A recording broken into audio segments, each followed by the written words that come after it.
The refugee situation is, compared to the last 15 years, it's somehow stabilizing. We're expecting it to be going down, but for some reason, we are still getting around 500 refugees every week. Majority of them come from South Sudan. We also some coming from Ethiopia, Somalia, Burundi, and DRC.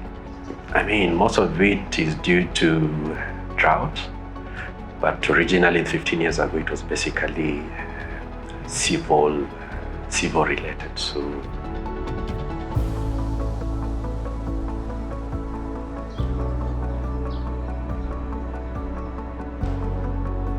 Skills for Life project is quite unique from what other humanitarian actors are doing because of its non-formal nature.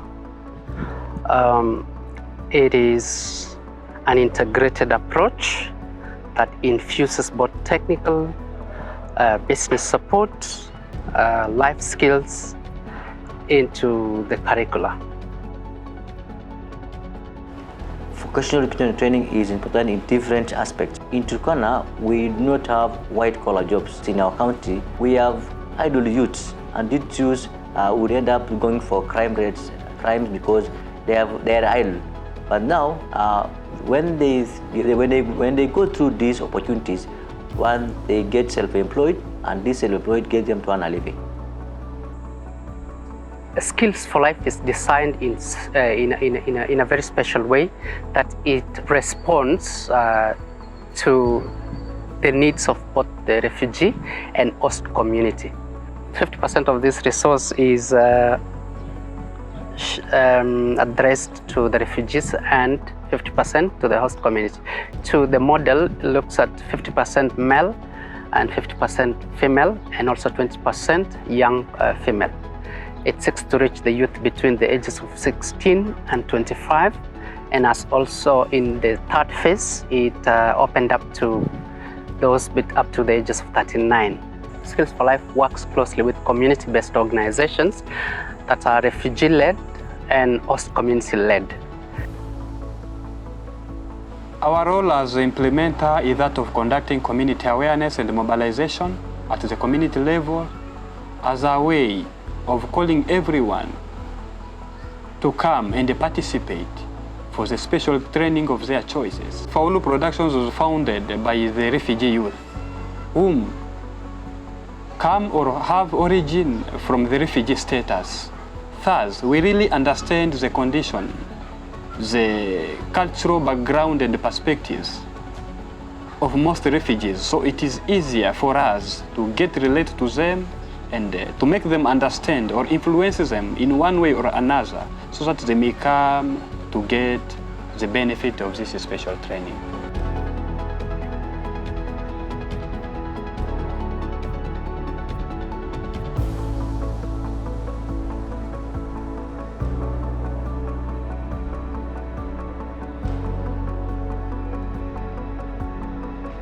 In this fragile context, we do face a lot of challenges while trying to address them.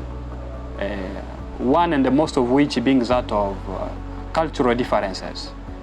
You know, Kakuma refugee camp hosts refugees from almost 11 countries, and most of whom have their own perspectives, cultural and history background, and some of which could not even allow, maybe let me make an example, for ladies to participate for training and other educational. Thus, it provides us some hardship for us to mobilize them to come for the training. Language barrier matter a lot here in Kakuma. There are those people who might be interested to take part in one or two training, but due to language barriers, because we mostly train them on English and Kiswahili. So it happened for some beneficiaries. They don't know whether English or Kiswahili, while the two languages are instructive languages.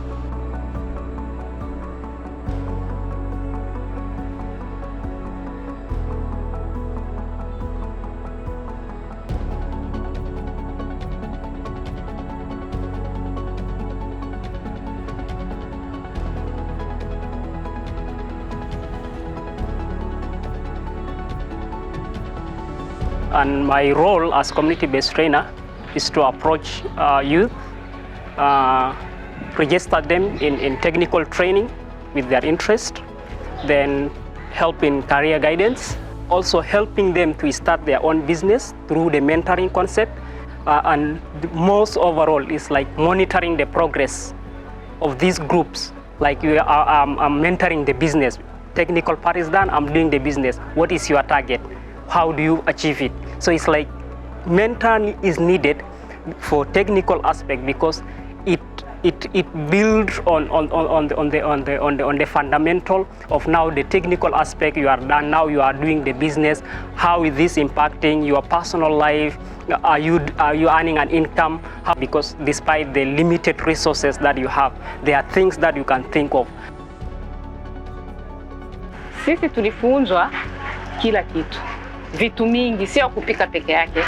Walitufunza vitu mingi, wakatufunza venye tunaweza ishi na watu, wakatufunza sini ni wamama, venye kutufunza mambo ya family planning, mavuno, yani vitu mbalimbali tu. Huwa vitu mingi yenye wametufunza imenisaidia kwa maisha yangu na bado itaendelea kunisaidia. Kwa mwezi siwezi kosa 15,000.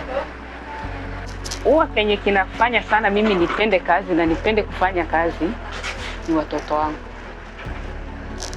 Kwa sababu mimi napenda watoto wangu sana. Na mimi sitaki watoto wangu, yani wawe watoto wa kuzurura kwa barabara au machokora au nini. We've running this business for about now 5 to 6 years. In the beginning, we used to make at least 250 to 300,000 per year for the previous 2 years, but now we can make up to 1.5 to 3 million yearly. Through our steady turnover, we have been able to qualify to get some fund from Kakuma Kalobei Challenge Fund, which is about 1 million, that is going to enable us to access new machines. Okay, since our business has grown to a certain level, we found out that there are people who have interest in graphic and design in the business we are doing. So we've been able to train some of the people from the community. We've impacted them with knowledge on screen printing, on graphic design. So we've been able to train like 2 to 3 people. These 3 are from the host community, 1 from the refugee, and we are still also getting requests for people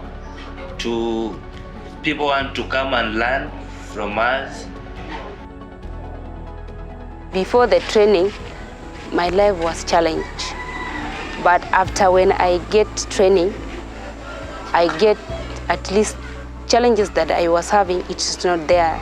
I was depending on my parents. Everything I usually to ask. Sometimes they will telling me that we don't have our money, but now at least I can get maybe every month or every 2 weeks. It is whereby I can receive some amount. When I share with my father, I tell my father I'm going to make a welding. He give me advantage and disadvantage. He tell me this one is for only boys, not a woman. I tell my father, yani in our days, what a man can do, a woman can do better. So I'm going to do this because one time I will become a director or manager. I will employ people. Maybe I work somewhere, I will go and buy these things. I will be employing people to do this work. It's not me to come and work again. And then I give them advantage and disadvantages. Finally, he's accept. We are 13 in group. We are 2 females. So working in group, we have cooperated together, all of us. Yes. Anything we can work together. Yani doesn't mean this one, like boys, they know better than us, or women, we women, we know better than them. We are working, all of us, the same brain.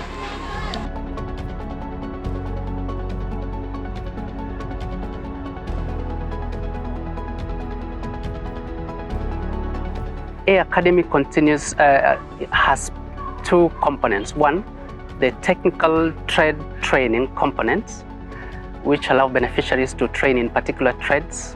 Some of the trades include bakery, plumbing, and electrical wiring. Two, it also has an elective component on literacy and numeracy aspect for those who would like to learn how to read and write. So I'm happy because we learn together and we share with some ideas with our colleagues. You know, during the second month of the training and they brought that tablet, we are so happy of receiving that tablet, and we know a lot of things inside the tablet. I learned a lot. I learned safety precaution, and about wearing, plumber wearing, and we learn about also about fitting. Those fitting are using plumber. There's many things. I have enjoyed a lot of fixing, wash and basin, kitchen sinks, WC, a shower, taps. For Fahamu Art and Design, by the time we mobilized them for the training, they knew nothing. They had nothing. But 3 months after they shifted to the business, they started earning some income through the many tenders they received from outside. From then up to now, they are able to make up to 30 to 42,000 a month, an income that helps them to grow their own business and at the same time helps them individually.